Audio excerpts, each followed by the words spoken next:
All media friends, আমি আজ মিডিয়ার সামনে এসেছি একটা বার্নিং ইস্যু নিয়ে। গত 19 মে 2025 ministry of home affairs government of India থেকে একটা নোটিশ ইস্যু করা হয়েছে প্রতিটি রাজ্যের চিফ সেক্রেটারি এবং ইউনিয়ন টেরিটরি অ্যাডমিনিস্ট্রেশনকে। সেটার মেইন উদ্দেশ্য হচ্ছে the directive issue to state government and union territory to identity and deport illegal migrant of Bangladesh and Myanmar within 30 days time frame. আমি প্রথমে আমাদের ভারতের মাননীয় প্রধানমন্ত্রী নরেন্দ্র মোদীজি এবং স্বরাষ্ট্রমন্ত্রী অমিত শাহজিকে আমি প্রথমে অভিনন্দন এবং শ্রদ্ধা জানাচ্ছি, কেননা আমার দুইটা চিঠি এবং প্রেস ইস্যু করার পর এই যে নোটিফিকেশনটা যেটা আসলো, এটা আমি মনে করি এটা আমাদের ভারতের ইন্টারনাল সিকিউরিটি এবং আমাদের সোভারেনিটির নিরাপত্তার জন্য খুবই একটা দরকার। এবং এই মুহূর্তে ভারত এবং পাকিস্তানের মধ্যে যে যুদ্ধ যে চলছে এবং বর্তমানে যে বিরতিতে আছে, এই মুহূর্তে আমরা দেখেছি যে ভারতের পক্ষে বাংলাদেশ এবং আমাদের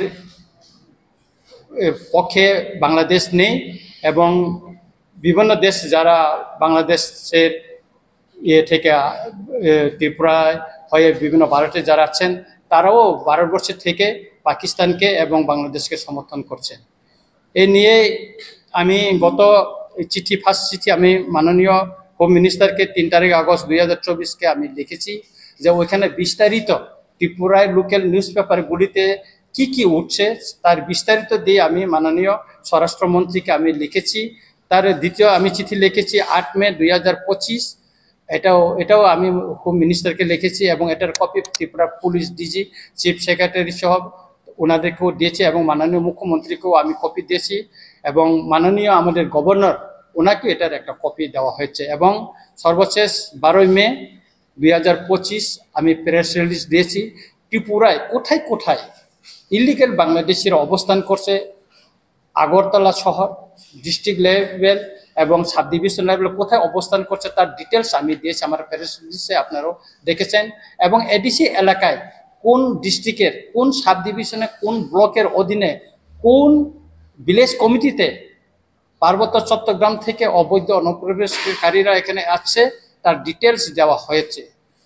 তারপর এত ডিটেলস দেওয়ার পরও আমি লক্ষ্য করেছি যে ত্রিপুরা সরকার এখন পর্যন্ত এই কার্যকরী করার জন্য তেমন কোনো পদক্ষেপ নিচ্ছে বলে আমার চোখে পড়ছে না।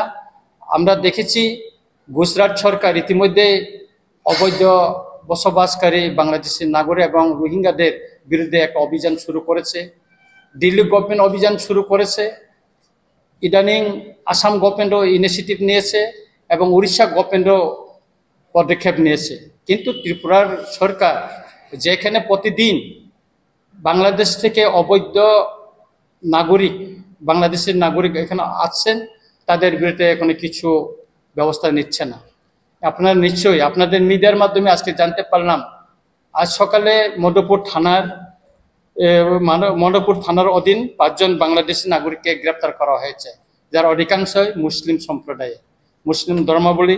তারপর বিলুনিয়া থানার 6 জন বাংলাদেশিকে অ্যারেস্ট করেছে, এখানে 2 জন মহিলা 5 জন পুরুষ। তারপর গতকাল বিকালে সিদাই থানায় 6 জনকে আবার অ্যারেস্ট করা হয়েছে, তারা অধিকাংশ ধর্মাবলী হইল হিন্দু, তাদেরকে অ্যারেস্ট করা হয়েছে। তার মানে প্রতিদিন ত্রিপুরায় বাংলাদেশ থেকে অনুপ্রবেশ হচ্ছে। যারা ধরা পড়েছে তাদেরকে মিডিয়াতে আছে, পুলিশের হেফাজতে আছে, কিন্তু এর বাইরেও আর কতজন ত্রিপুরায় প্রতিদিন যে অনুপ্রবেশ হচ্ছে তার কোনো হিসাব নেই। তাই আমরা মনে করি যে মিনিস্ট্রি অফ হোম অ্যাফেয়ার্স যে নোটিফিকেশনটা জারি করেছে সেই ভিত্তিতে যেন ত্রিপুরাতেও অবিলম্বে যেন প্রতিটি মহল্লায়, প্রতিটি বস্তি এবং যেগুলি এডিসি এলাকায় যেগুলিতে অবস্থান করছে এবং ইদানিং পত্রিকার বিভিন্ন যে কাটিংগুলি আমি দিয়েছি তার তথ্য ভিত্তিতে তার সেখানে অভিযান করা হোক। কেননা অবৈধ বাংলাদেশি ভারতবর্ষে কোথাও থাকতে পারবে না, এটা ইতিমধ্যেই ঘোষণা করা হয়েছে। আমরা দেখি ত্রিপুরায় অনেক ভারত সরকারের মিনিস্টার অফ হোম অ্যাফেয়ার্স থেকে নোটিফিকেশন বাইর হয়, কিন্তু ত্রিপুরায় এটা কার্যকরী হচ্ছে না। আপনারা নিশ্চয়ই জানেন যে 2017 8 August minister of home affairs থেকে mister Dilip Kumar joint secretary to the government of India, উনি চিফ সেক্রেটারি এবং ইউনিয়ন টেরিটরি অ্যাডমিনিস্ট্রেশনকে লিখেছিল যে অবৈধ অনুপ্রবেশকারীদের শনাক্ত করার জন্য, কিন্তু তারপর থেকেও এই ত্রিপুরায় এর কোনো পদক্ষেপ নেওয়ার আমরা চোখে পড়িনি। তারপর আমরা দেখেছি ইমিগ্রেশন এবং ফরেনার্স বিল 2025, এটা পার্লামেন্টে পাস হয়েছে 27 মার্চ 2025।